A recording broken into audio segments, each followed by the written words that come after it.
Good afternoon, good morning in Europe, dear participants, and welcome to the 18th Sea Change webinar, being the first webinar in 2014. I hope everyone can hear me clearly. I can see we have 51 attendees already, so that's a nice group of people.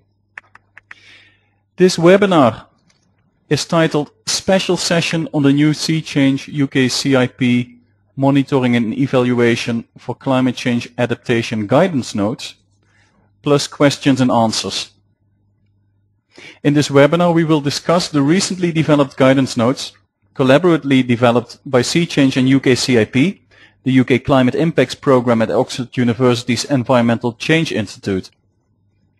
But more important, we will take time after a short talk on each guidance note to have a discussion with you as participants and answer your questions regarding the guidance notes developed. My name is Dennis Boers and I'm the Sea Change team leader, and I will now introduce the co-presenters of the day to you, who are also the co-authors of the 3 guidance notes. Patrick Pringle is the Deputy Director of UKCIP. Patrick has led and contributed to a range of climate adaptation projects in the UK, Europe, Africa and Asia, research into adaptation and social vulnerability in the UK, raising awareness of the new Climate Adapt platform, and he played a key role in the adaptation strategies for European cities project for the DG Climate. Patrick has also been involved in a project to mainstream climate adaptation into Ethiopia's food security program, and he specializes in monitoring and evaluation of adaptation. Welcome, Patrick. Thank you, Dennis. Good to be here. Our second presenter and also co-author of these guidance notes is Ms. Colleen McGinn. She is the monitoring and evaluation expert of Sea Change Community of Practice. And Dr. McGinn has a long track record in applied research, M&E, and NGO program management across Asia, Africa, and the Balkans. Colleen's expertise includes disaster risk reduction, promoting resilience among vulnerable populations, behavior change, and innovative approaches to monitoring and evaluation. And she will talk about one of the 3 guidance notes. And I would also like to welcome Ms. Colleen McGinn.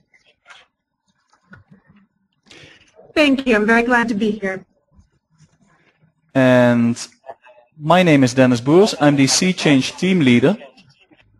And my job is managing the Sea Change Community of Practice and online knowledge platform on the M&E of climate change interventions.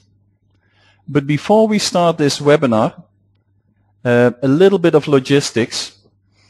First, there is a 5-minute introduction and the logistics that I'm currently talking about. After this, there will be 25 minutes discussing the development and content of the guidance notes. Given that there are 3 guidance notes, it's roughly around 8 minutes per guidance note. And after that, there will be 30 minutes for questions and answers. During the presentation, you can already type the questions that you are having. So we have them already before the Q&A session starts. You can type the comments or questions in the question field in the software to the right, after which we will present the questions to our presenters. It would be good if you could type your name and organization together with the question so we can read out who has posed the question. As said, any questions that would not be answered during the 30-minute Q&A sessions will be answered offline and published on our website together with a recording of the webinar. So if your question has not been answered, we will make sure that we get an answer to you afterwards. So don't worry about that. And we will send around an email once the webinar recording has been put online. Which gets me to the 3 guidance notes. The first guidance note is called 12 Reasons Why Climate Change Adaptation M&E is Challenging. The second guidance note is called selecting indicators for climate change adaptation programming. And the third guidance note is called Theory of Change Approach to Climate Change Adaptation Programming. And how they tie together, I hope that that becomes clear during the presentation of the three guidance notes.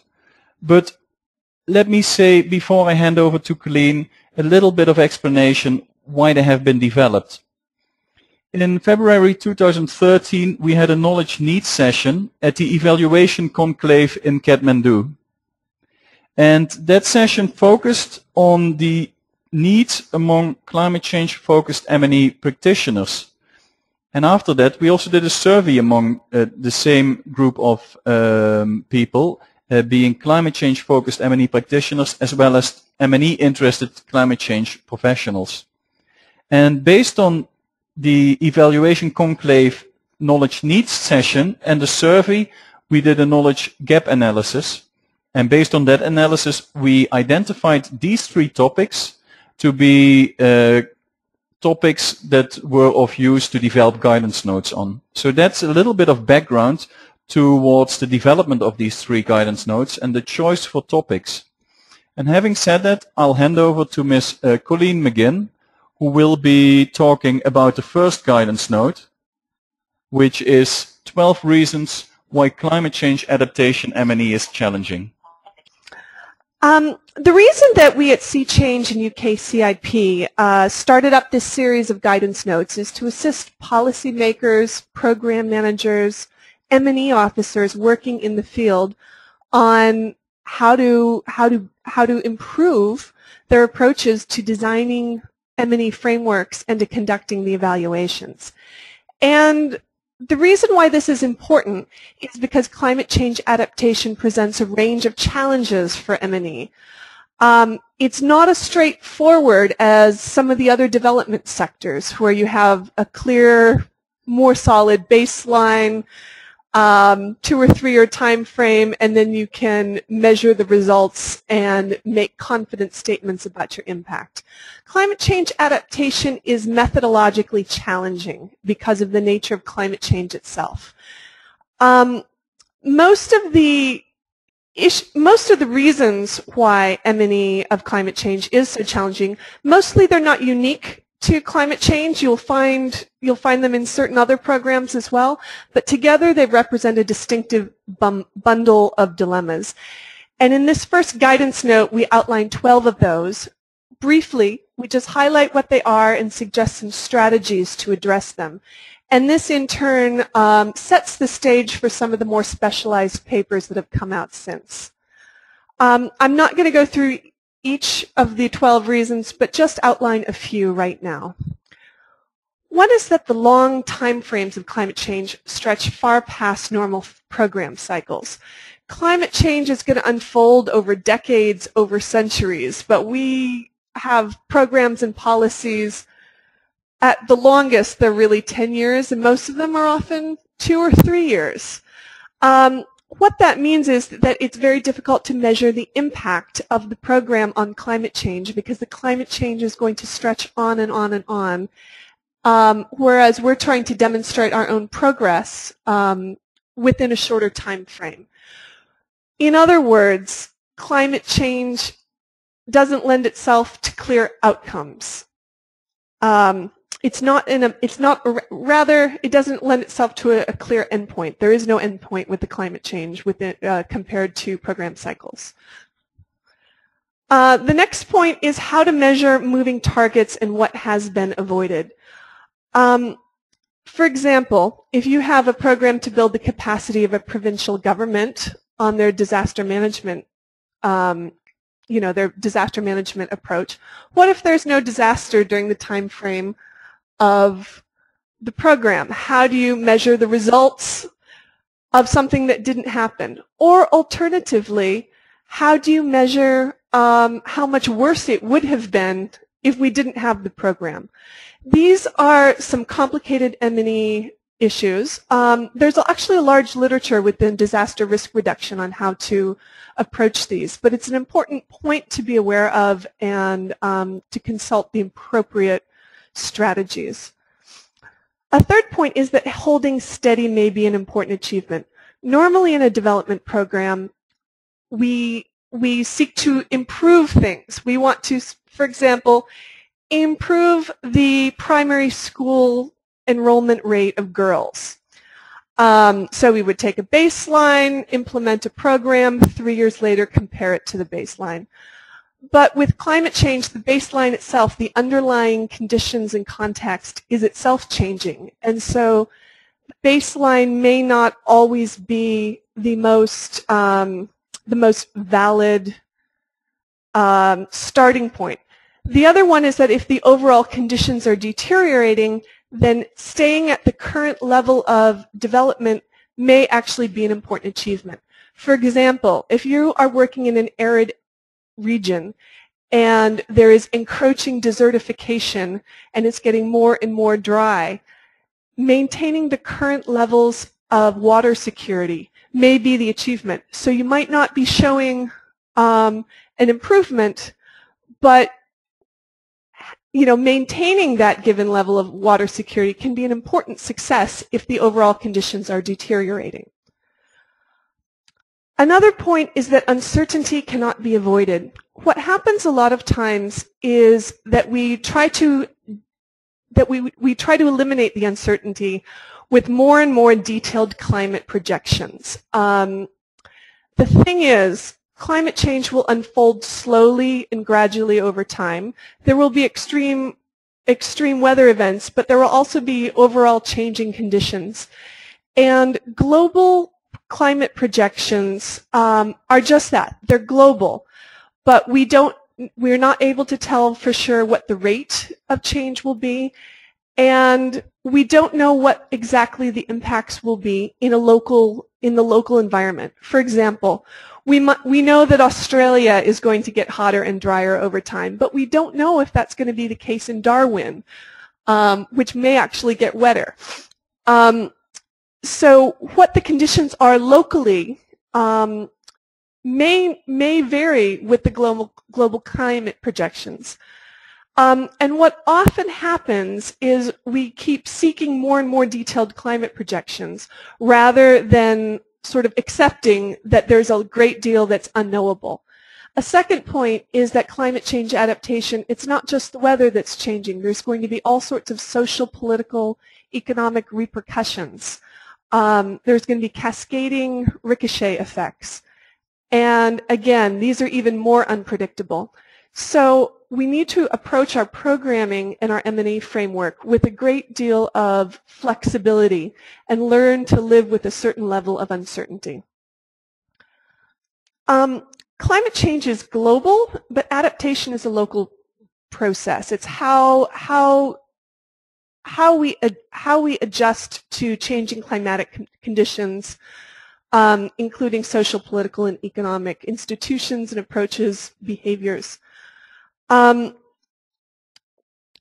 This is a local phenomenon, and it doesn't lend itself well to standardized one-fits-all approaches, or for that matter, indicators. And of course, adaptation crosses scales and sectors. Adaptation encompasses very disparate sectors, from agriculture to urban planning to public health. And it operates at both global scales and the very micro level. The sheer size and scale of it all can be very daunting, and it can be difficult to capture within a log frame or within an M&E framework. Thank you, Colleen, and I'm happy that we could solve the technical issues that quickly. Right now, I will focus on Guidance Note 2, selecting indicators for climate change adaptation programming.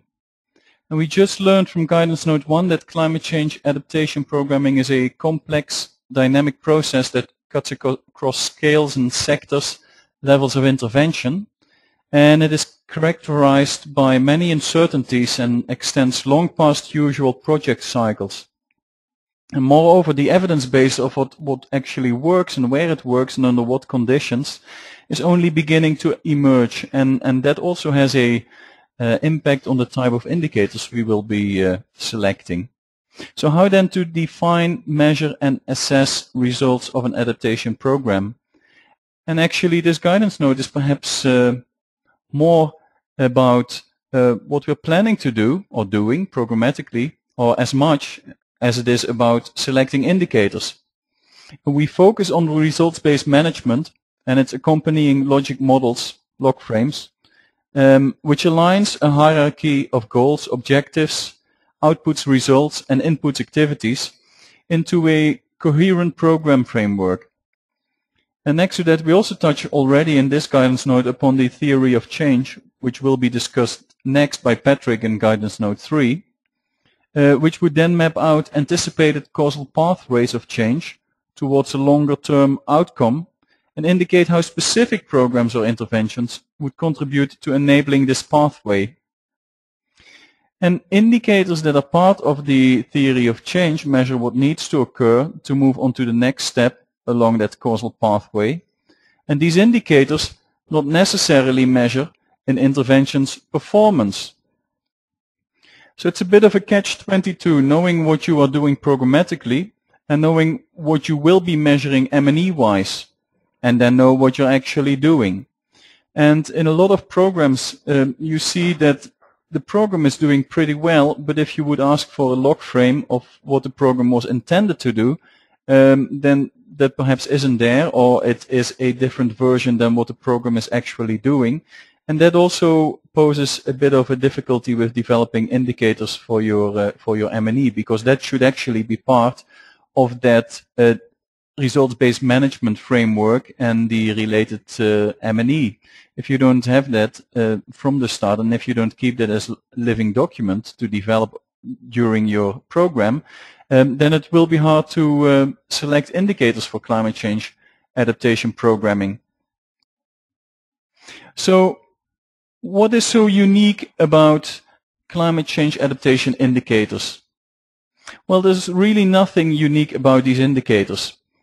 But whether what's unique is whether the ones that are chosen combine into a collection of indicators that appropriately frame and assess adaptation progress and resilience to climate change over time. And in that sense, it talks about indicator principles, like indicators need to be smart and indicators need to follow a certain procedure called ADAPT, which is by Paula Silva Villanueva. But apart from that, there also needs to be considerations for the practical use. For example, not everything that is useful can be counted. And that's especially true for climate change adaptation. The complex socio-economic that underlies the adaptation effectiveness is often hard to quantify, and a mix of complementing quantitative and qualitative indicators might be appropriate. Another point is that we need to avoid oversimplification. There's a lot of talk about standardized indicators in climate change programming, and that might be really great for accountability and decision making, but it might not necessarily reflect the local context, and we might lose the opportunity to capture key lessons which underpin success and failure. And given that climate change adaptation in itself, knowing what works and what doesn't, those lessons are only beginning to emerge.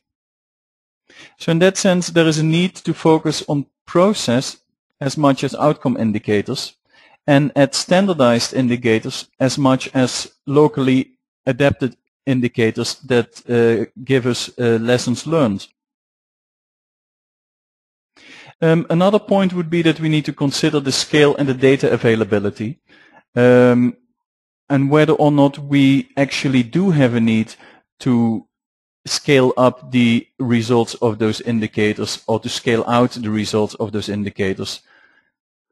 As an example, I have a few indicators here. For example, percentage of households with 2 or more non-agricultural income sources. This could be an indicator that could show process as well as outcome. In that sense, it's very hard to create a list of indicators and say just pick indicators from this list and see if they apply to your program. Or for example, this indicator, the number of acres of forest under community-based protection, community-based management. That could be a process as well as an outcome indicator. And in some programs, that could be a really good indicator. And in other programs, that would perhaps not be the best indicator to choose. In the guidance note, we also talk about a recommendation from Ayers and colleagues from 2012, who comes to the conclusion that it might be good to develop a long list of potential indicators, and then after that, narrow that list down in a group discussion with the team and with the beneficiaries of the program, and then ultimately come to a list of indicators that demonstrates the program's effectiveness. So that's what Guidance Note 2 is about, and I'll now hand over to Patrick Pringle, who will discuss Guidance Note 3, Theory of Change Approach to Climate Change Adaptation Programming. Thank you very much, Dennis. Yes, I mean, first of all, I'd like to discuss briefly why we felt there was a need for the guidance note, and Dennis has told you all a little bit about the original context for coming up with these 3 guidance notes, but it's worth reflecting on why there's a need for a deeper understanding of theory of change for climate change adaptation. I think first of all, undertaking various work with Dennis and Colleen and other people in the sector, we appreciated that there's a growing interest in theory of change for climate change adaptation, and it's really becoming viewed as a valuable tool for both for program design and also for evaluation. And this partly stems from a recognition that climate change presents a wicked problem. It's a complex issue, it's characterized by high levels of uncertainty, it's unbounded, it deals with long timescales, it's characterized by interdependencies, and essentially what we're saying is often it's hard enough to define the problem, never mind to define the adaptation solution. So that makes it a difficult issue to deal with, a difficult issue to respond to in an effective way when designing programs. And theory of change helps kind of unpack some of that complexity and understand the decisions that have been made.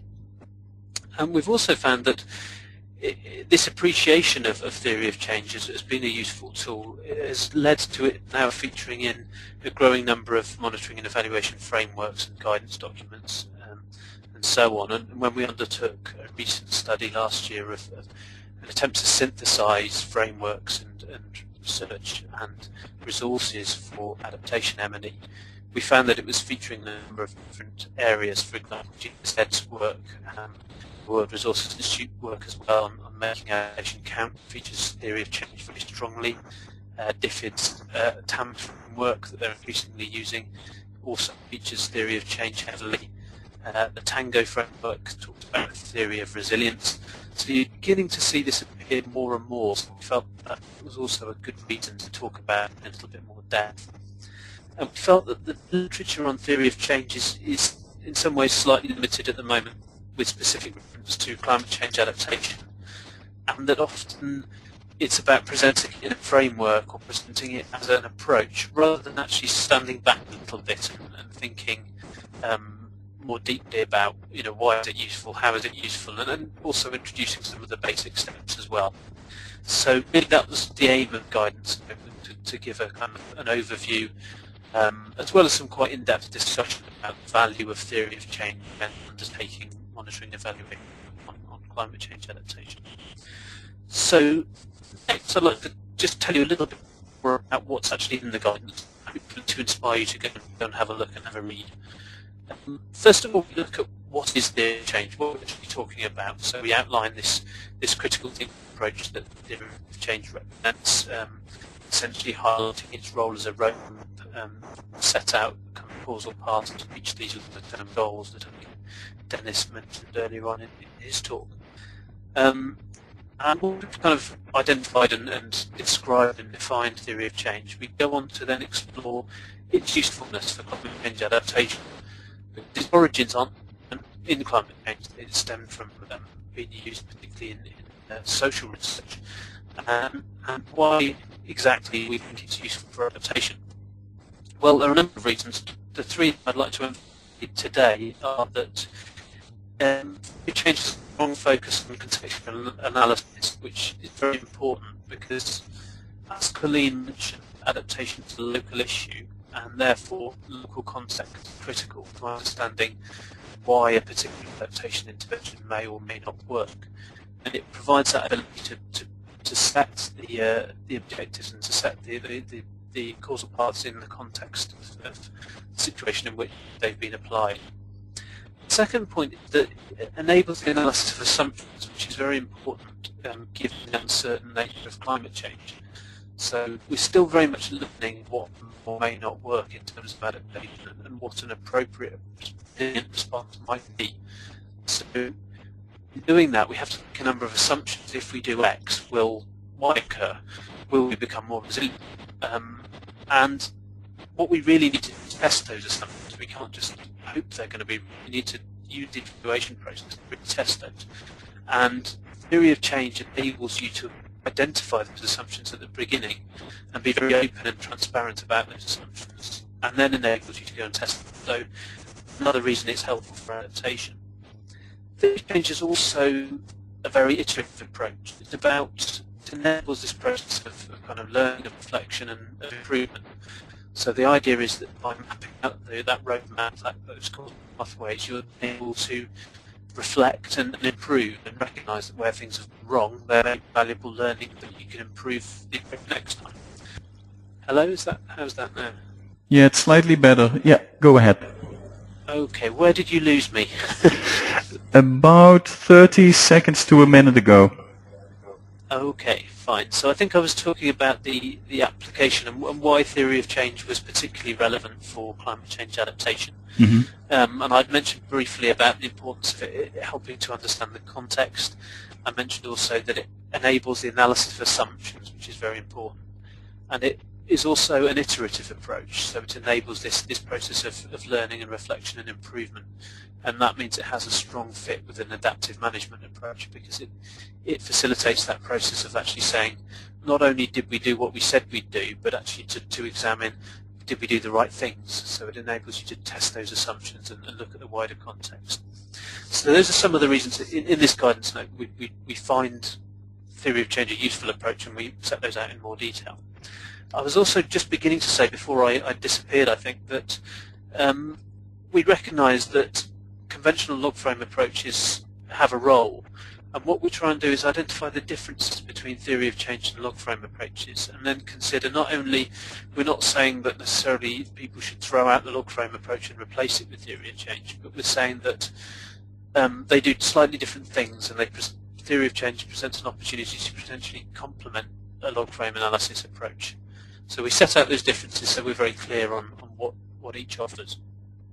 The guidance note also tries to show some of the key features that I've discussed around theory of change and the sort of steps that you might take by using examples. So we use a hypothetical example of a climate resilient communities project to illustrate those different steps and the different activities that might be sort of comprised within the theory of change approach. And the reason we use a hypothetical example is that using a real-life one is quite difficult to take you from beginning to end, and actually a hypothetical example allows us just to illustrate how it might be applied in real life. We also use an example from a real-life example of theory of change from the Ecosystem Services for Poverty Alleviation ESPA program, which sets out a very good kind of visual interpretation of theory of change and what that might mean for a real-life program, and hopefully you'll find that useful because you've got both the hypothetical example, which is quite simple, alongside showing exactly what it might look like in real life. The guidance note also sets out some of the challenges of theory of change. We're not trying to present it as an all-encompassing answer. We're saying it's a tool that is useful, and we identify some of the pitfalls and some of the possible responses to those challenges, recognising that it isn't necessarily a perfect approach. And we also try to draw in some of the key reading and key documents that are out there. So there's an opportunity there to follow up yourselves and looking at what other people are doing on theory of change, looking how they're using it, looking at different frameworks and where they're implementing it, And we also try and tie that in with other disciplines, recognising that there's a lot we can learn as a climate adaptation community from other people who have been using theory of change for a wee bit longer. So that is essentially a very, very brief overview of the theory of change guidance note. We hope you find it useful, and I think now we're going to move on to some questions. So please do raise any issues that you have having looked at it. Thank you very much, Dennis. Thank you, Patrick.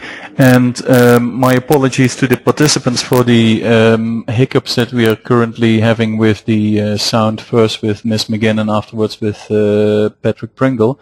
I hope that it will stay stable for the Q&A session. And having said that, thank you for listening, and we are open for questions. And a first one that I have from Stephen McGrail, PhD candidate at the Institute for Sustainable Futures. He asks, could you explain what makes theory of change approaches more suitable than others for doing an M&E of programs dealing with wicked problems?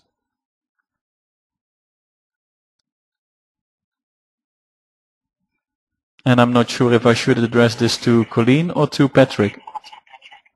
I could take a stab at it if you can hear me now. Yes, I hear you. All right. So regarding what makes the theory of change useful for wicked problems, I'm not going to go out and say that theory of change is better than all of the other approaches, but it is an excellent one for diverse, long-term, and complex issues. Part of it is, you're not going to solve climate change adaptation or, for example, gender-based violence or any of these sort of thorny, complicated social issues within a 2 or 3 year program with clear indicators. That's very suitable for a log frame. Theory of change does something else. We start with the endpoint of what we want to achieve and then work backwards in time with particular steps called preconditions and indicators that kind of operate more like thresholds or milestones from the outcome we wish to achieve backwards in time until the present. And by doing that, we can outline the roadmap to getting to where we want to be. Another advantage is that it's very flexible, because the idea with the theory of change is that you would revisit it every 2 or 3 years, revisit what those milestones are, revisit what those assumptions are, and you can adapt it and change it to reflect emerging conditions. So it's both multifaceted, and but it's also a very flexible planning tool to keep an organization on track. I think that's very, very good points from Colleen. I think I would just add to that. You have to speak up, Patrick. We don't hear you. Hello, can you hear me now? How's that? No, you're completely in the background.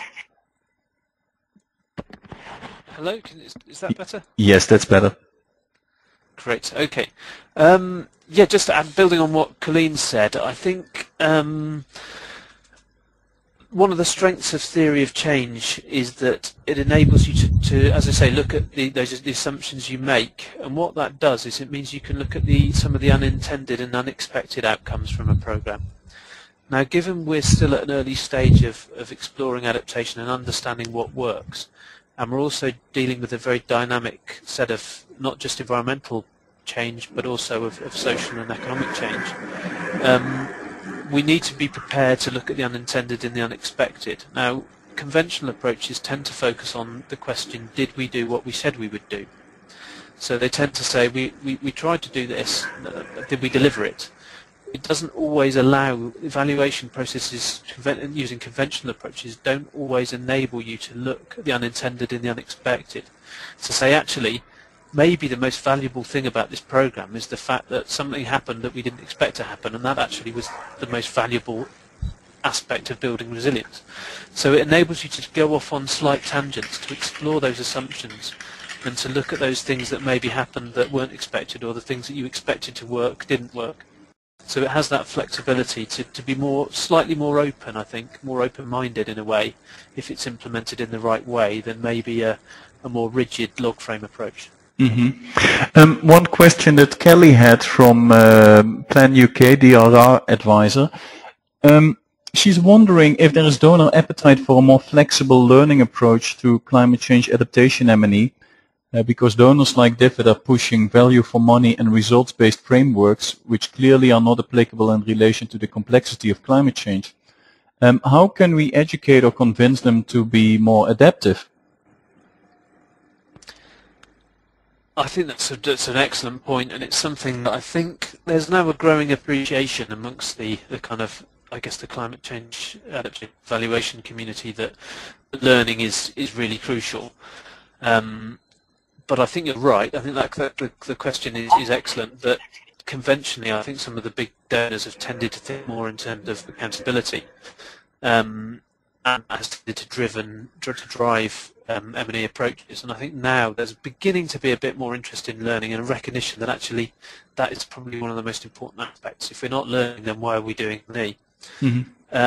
As to how we do it, it's a good question. I mean, I think part of it is about the attitude which we go into M&E and the culture which we create. Because if we create a culture where it's about, accountability and checking on whether you've done the right things, and it's, people take a very defensive approach to evaluation. They see it as a test of their personal performance and so on. But actually, we need to recognise that adaptation will succeed or fail for a range of different reasons. If we're not prepared to be open about those, we're really going to learn very quickly, and then we're going to make the same mistakes, and adaptation deficit will grow. So, yeah, it is a challenge, and it's something the UKCIP we're looking to address. And it's interesting you mentioned DFID, because they've been involved in there's a forthcoming workshop as part of the UK Evaluation Society's conference this year, later in April, and we'll be holding a workshop specifically on how to embed learning into adaptation,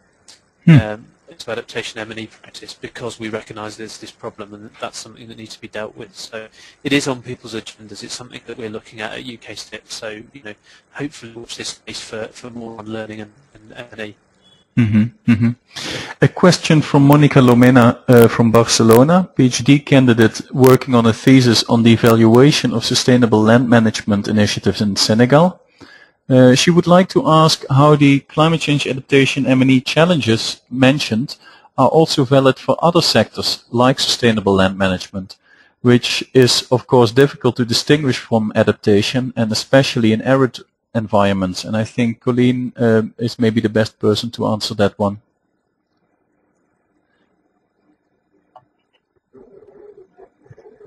Hi, I'd be delighted to answer that. In terms of the challenges, the methodological challenges that climate change adaptation poses to M&E, individually, I don't think any of them are unique to climate change adaptation at all. And you see variations on some of these themes in all sorts of diverse sectors. So what I think that what makes them sort of uniquely different is not individual challenges, but the bundle that they are together.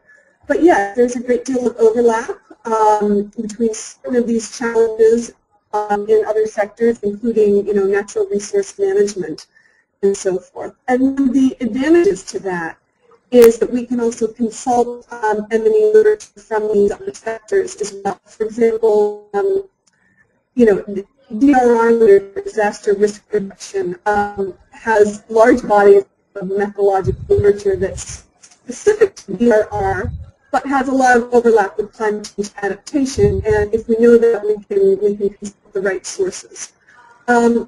So while I'd say that, so I encourage and support, checking and cross-checking across sectors and across approaches, and across methodological literature as well. Thank you. A question from Albert Salamanca from Stockholm Environment Institute. In Funnell and Rogers' purposeful program theory, they advocate for a program theory that has two components, a theory of change and a theory of action. Albert wonders whether it's okay to just have a theory of change, or you should also include a theory of action.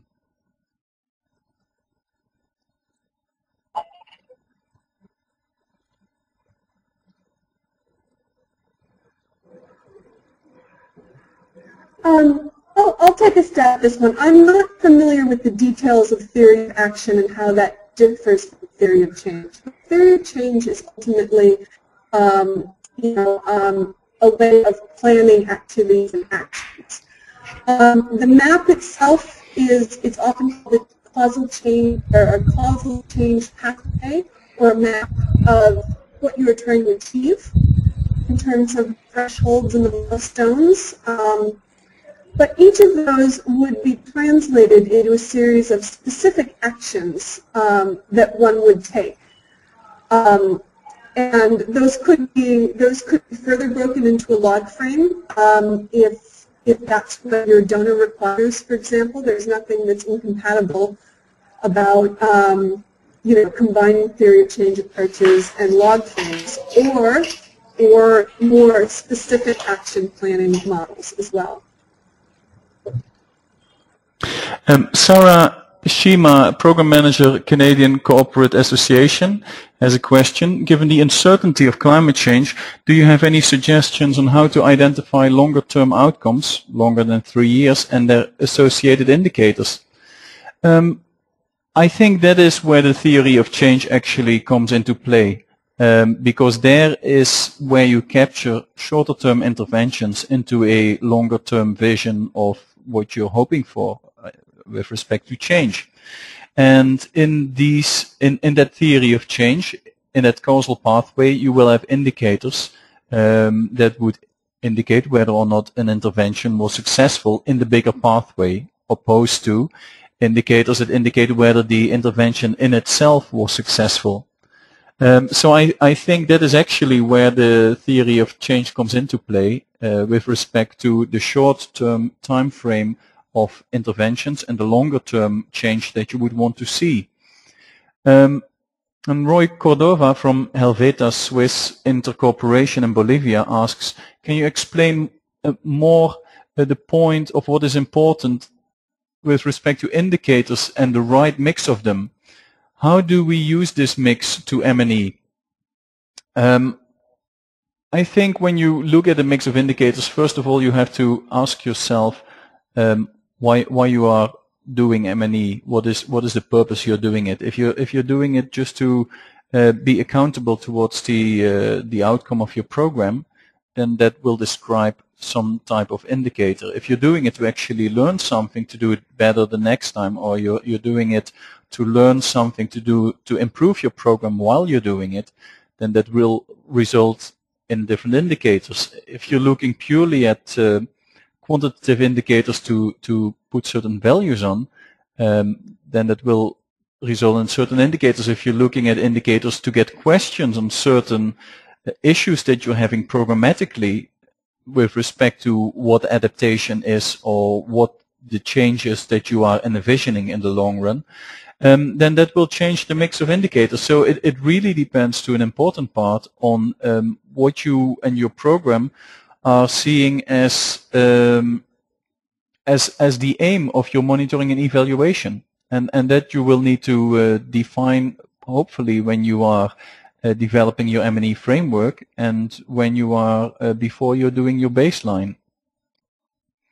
Robbie from ITAD, Robbie Grigorowski, asks, what do you think about adaptive capacity as concept that could be used to climate change adaptation interventions in different contexts, even across different temporal and spatial scales? Could this be a central feature when starting to think about more standardized climate change adaptation M&E frameworks? And I'm wondering, Patrick, do you have a vision on that one? Yeah, I mean, I think it's a good point. Adaptive capacity, I think, is a vital aspect of adaptation. It's not only about taking actions that might be, kind of a physical intervention or so on. It is about building people's ability to learn, ability to cope with change, and as a result of that, how we measure adaptive capacity is very important. We need to understand some of the most important adaptation interventions will not necessarily be about hard infrastructure. They will be about building the ability of communities to deal with change. So absolutely, I think that's something that there's been a lot done on adaptive capacity, some interesting measures. There's a framework called PACT, which is very interesting, that tries to kind of provide different levels of adaptive capacity in which people can kind of gauge where they are, or gauge where a community or an organisation might be. And we used that actually with the work for the DG Klima on looking at European cities. That was used as a means of understanding where they were in terms of adaptive capacity. So there are measures out there that are useful for adaptive capacity. Exactly how we use them to then evaluate progress is a kind of an area we need to do more work on. But as I say, there are one or two interesting tools out there, such as PACT, that do help you begin to understand and quantify and really determine where someone is in terms of their adaptive capacity, which can then be used as a sort of proxy. Mm-hmm. And when we talk about adaptive capacity, we also need to make sure that we are on the same on having the same idea of what we're actually as a concept talk about, because you can read 3 or 4 papers that have a completely different view of what they define as being adaptive capacity, where one looks at it as a extension of what we talk about when talking about adaptation. Another definition will much more look at a longer-term resilience definition towards the concept. So I think adaptive capacity and also resilience are both concepts that are still under development in some sense, and we need to make sure that we're talking about the same thing. And I think also turning those concepts into something real for a particular program or particular community is important. So, for example, we're doing some work with the coffee sector at the moment, and we could provide a definition of resilience quite easily because there's plenty out there. But actually, the question we put back to the stakeholders involved in the coffee sector is, what does a resilient smallholder coffee farmer look like?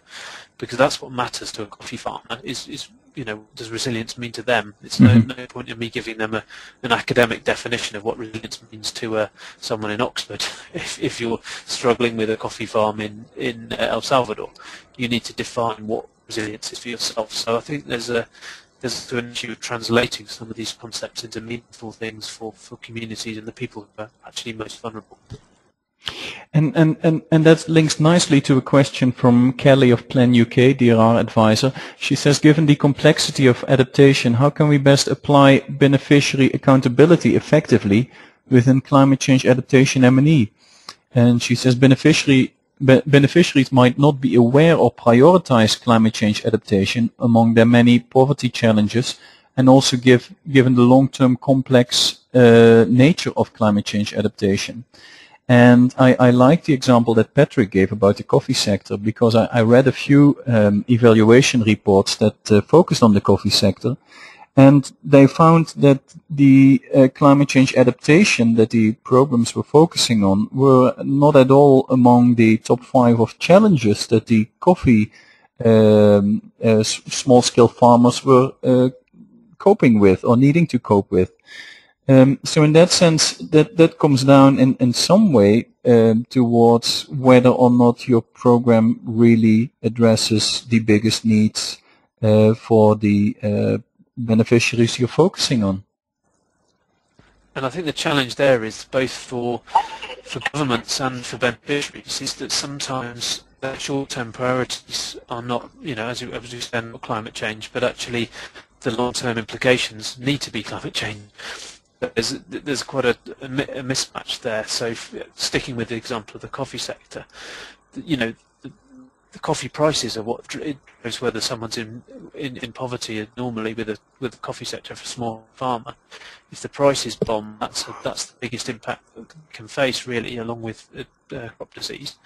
Those are not necessarily tied directly in their minds to climate change. They may be, you know, but in reality, in the long term, one of the key drivers will be, you know, climate change in terms of the success of their crops. So we've got to think really about how we engage beneficiaries from the start of the program all the way through to the M&E. So that's an issue about education and explaining what the added value of thinking about adaptation is, because you're absolutely right. If you're thinking in the next 6 months, it's very hard for someone to worry about what the climate's going to be in 10 years, but it needs to be considered now, because ultimately they could be making themselves less resilient and actually taking maladaptive decisions now. But it is a challenge, definitely, because more and more people think short term. I saw the same in a research that I just wrapped up on risk management and global supply chains, where everyone indicated that there was a high level of concern around climate change, but if you then focused on the short-term risk management, then that really focused maybe sometimes on extreme weather events, but most of the times on completely other things that were related to supply and demand. Another question is from Clive Bacon, PACT Malawi. We are designing a new project to help fishing communities along Lake Malawi to adapt to climate change. As we begin to develop our theory of change, do you have any key considerations we should remember as we are taking our first steps? And that's maybe a question for Colleen.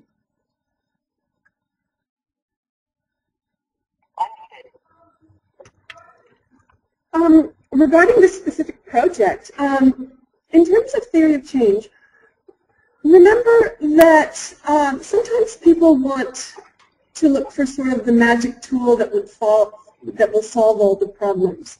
And there's been some experience where some donors, I don't think any of the major bilateral donors have done this, but some of the foundations have, for example, replaced the log frame with a theory of change and sort of announced to all of the project partners that they had to submit theory of changes from now on, without really investing a lot of capacity building or time and resources into the projects, into the process. And the results were not what anyone wanted. It was not empowering, it was confusing, etc. And I think the real take-home lesson from that is that simply producing a flowchart rather than a table is not what theory of change is about. Theory of change is intended to be a participatory, iterative planning process that takes a certain amount of time and resources and energy to do it well.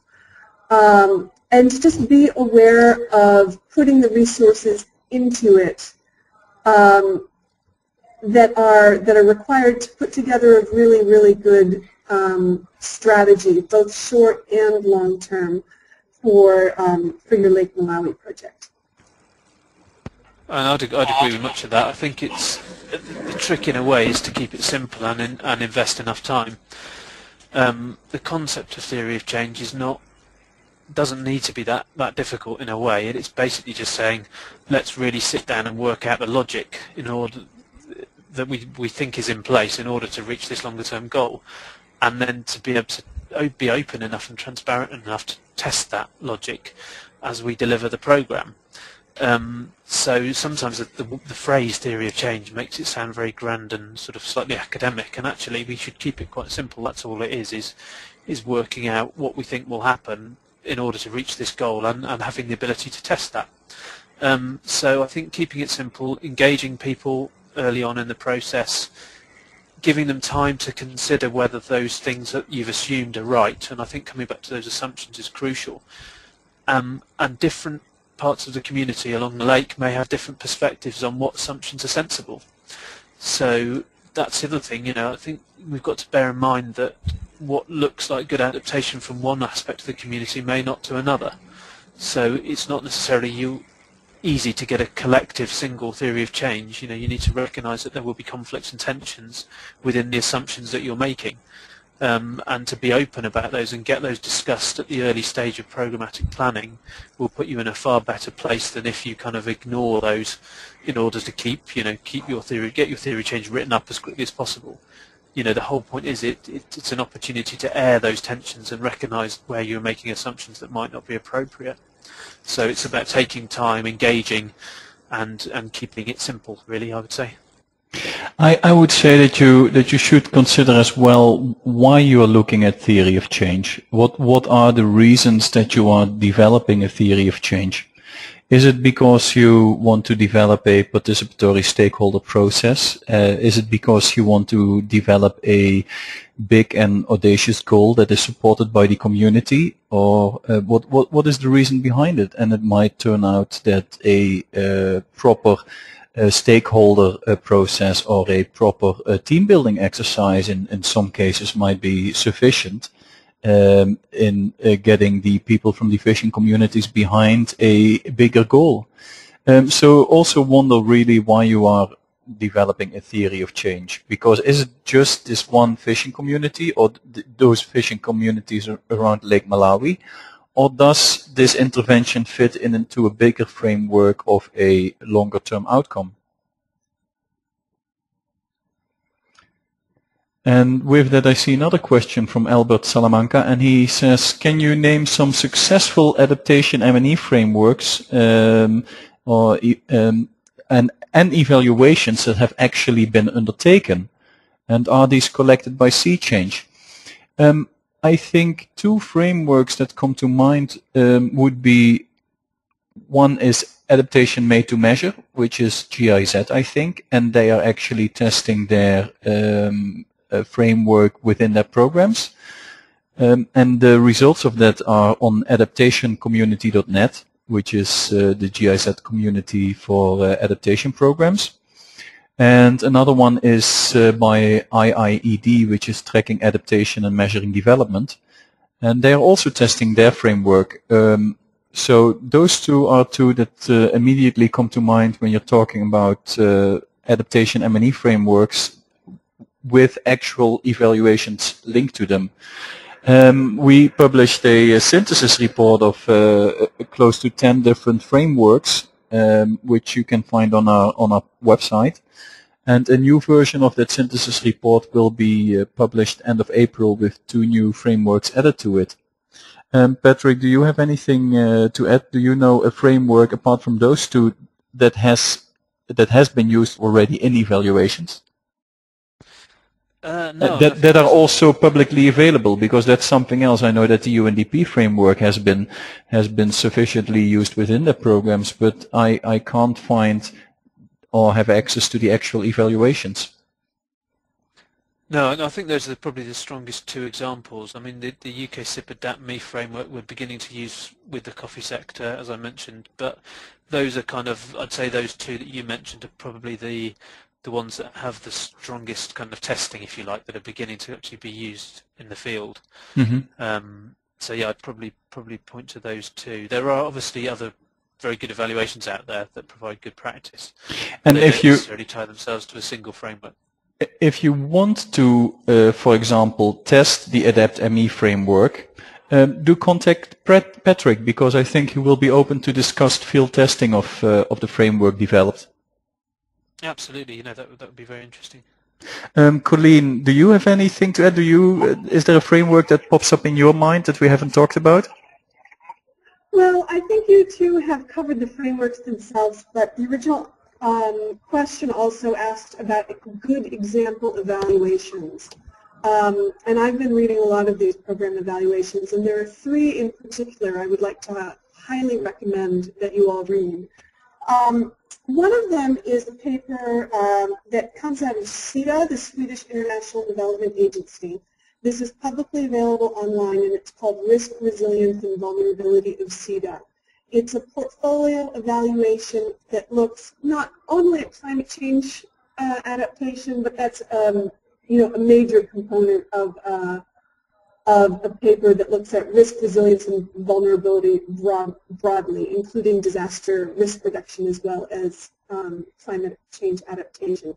It's an outstanding evaluation, not simply of what individual projects are and are not doing, but what is going on in this sector in terms of monitoring and evaluation. It's a fantastic report. It's available online, and actually most of the Swedish International Development Agency evaluations are online. So if you're looking for examples of different evaluations, that's probably the best publicly available collection. A second paper that I wanted to recommend is by Charlotte Sterrett, who in 2011 published a review of climate change adaptation practices in South Asia. Again, that's a portfolio evaluation looking at a whole range of projects in South Asia, but I think it's what she developed out of that would be relevant, I think, worldwide. It's a very good paper and easy to read. The third one is, and I noticed one of the authors was logged into this webinar actually. It's a paper by Julie Webb and Angie Daze from CARE, looking at insights about climate change adaptation from program evaluation work in Timor-Leste. Again, what they have identified and learned is I think, relevant worldwide, not only for projects in that particular sector, just, agriculture and livelihoods, or in Southeast Asia. It's a fantastic paper. And I think Angie Daze is still with us, so our compliments to her for this paper. And with that, we've come to our last question. Are there any more questions, I'm wondering? Oh yes, there are, sorry. One question is from Sola, doctoral student from Nigeria. Currently, some communities along River Niger are experiencing what is becoming annual flood disasters due to transboundary mismanagement of the river. Well, you're not on your own over there when it comes to transboundary mismanagement of water resources. And he would love to know how in the long term effective adaptation programs could be planned for these communities when transboundary participatory adaptation planning is hard to achieve. So what type of solution would you be looking at on the local level if the problem really originates from the regional level?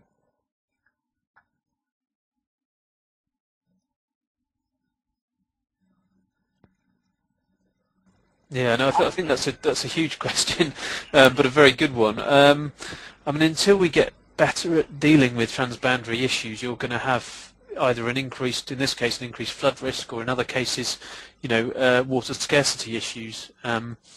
So I think then what you're dealing with is adaptation in a worse situation than it needs to be.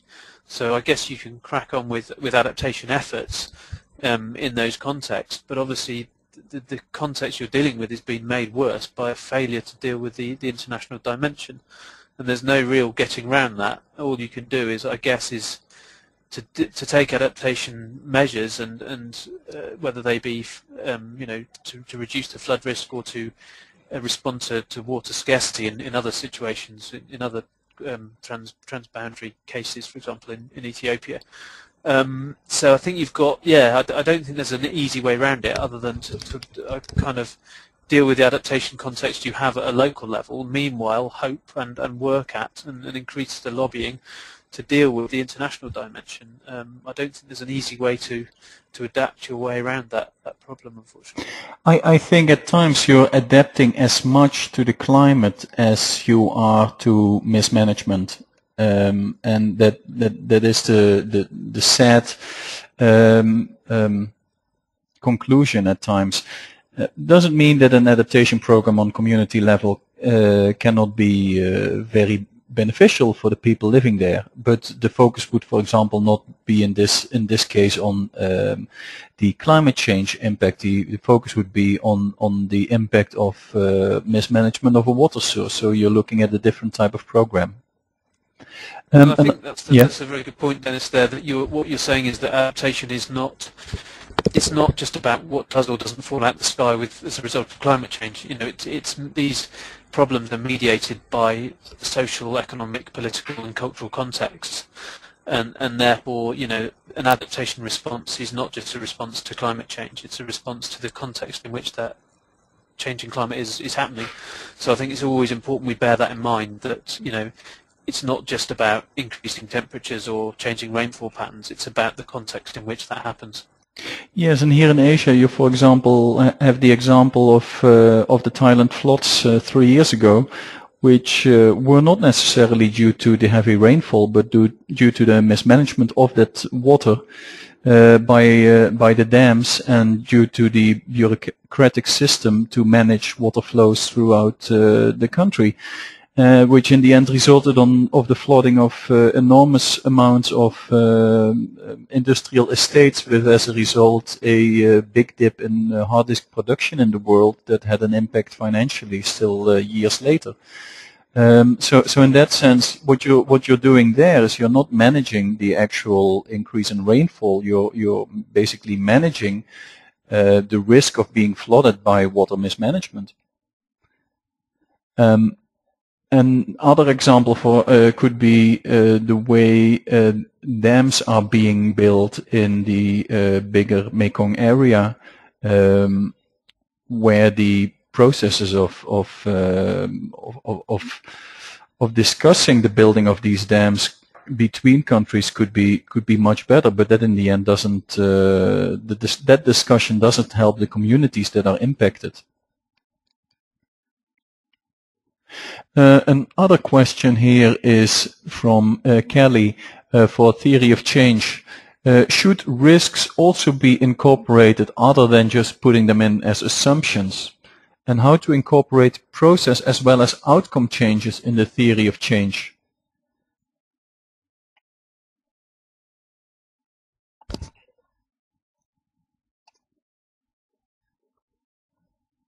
Well, I think, I mean, theory of change basically sketches out an outline of processes.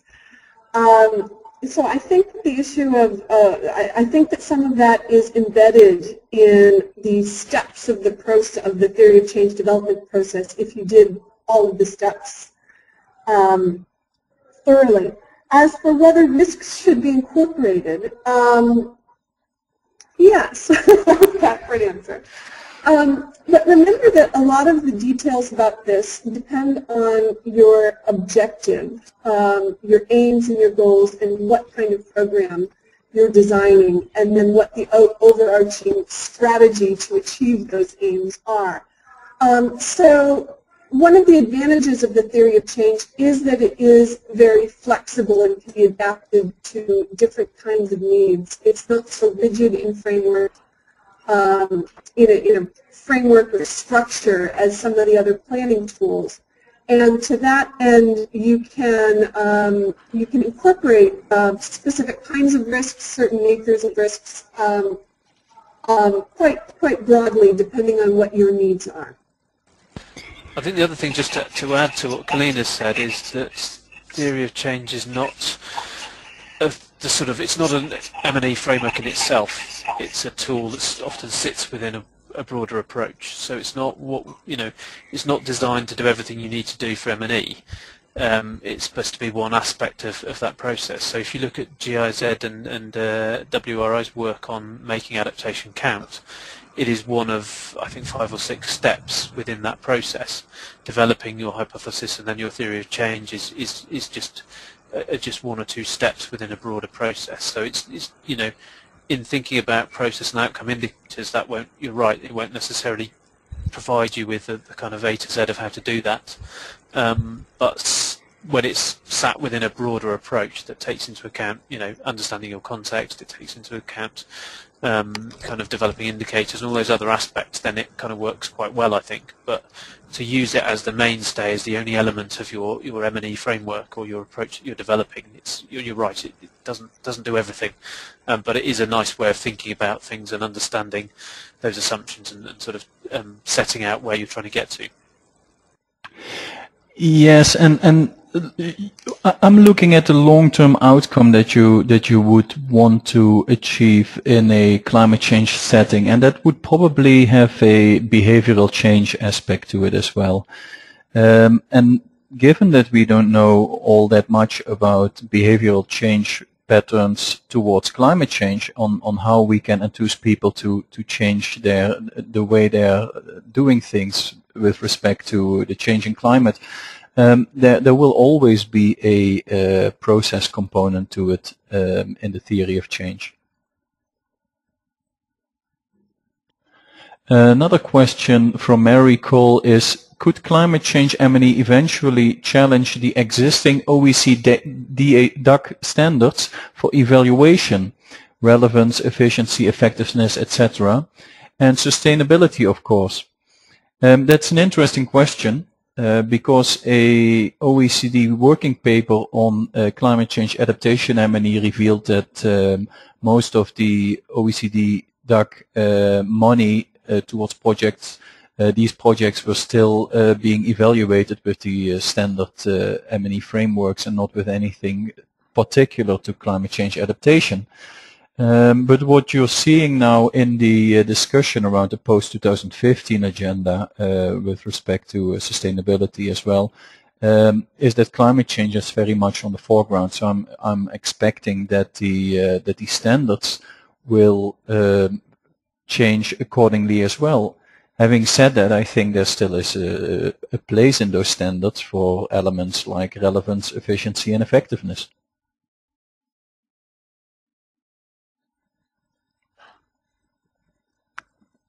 Patrick, do you have anything to add to that, or Colleen?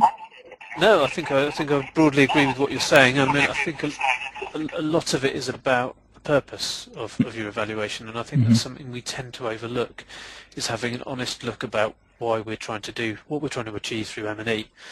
And I think if we do that in a very honest way, we can actually say that, you know, there are certain things that the program requires us to do, therefore that's why we want to look at them.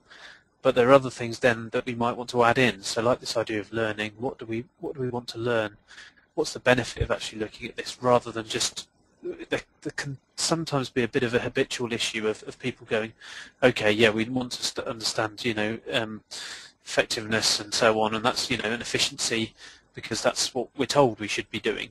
But, you know, those are valuable things to look at, but there's also the idea of we actually also want to learn from our mistakes and work out what's having an impact and what isn't. And that's not necessarily, if you're driven purely by, you know, 2 or 3 headline approaches, I think sometimes that doesn't allow you to be honest and open about the other things you could be looking at. So I think I'd agree with what you said, that those still have a value, but there is a need, given the challenges that climate adaptation presents, to look again at exactly how we approach M&E and look at some of the values and some of the things we're trying to get out of the M&E process.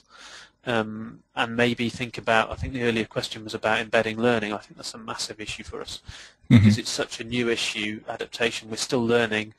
We're dealing with changing contexts all the time. You know, if learning isn't central to this process, then we're going to find ourselves in trouble.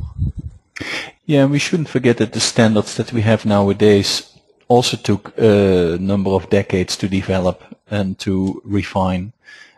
So I wouldn't expect climate change adaptation or any type of climate change intervention to result in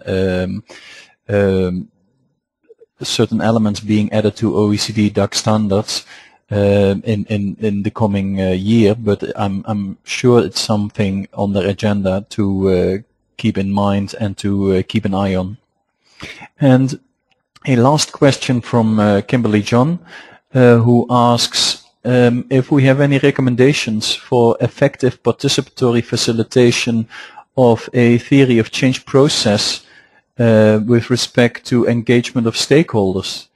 And she says, for example, not everyone thinks visually, and facilitation is key in her coastal adaptation project, but no one in the team has sufficient training or expertise in developing a theory of change and to lead that process very well.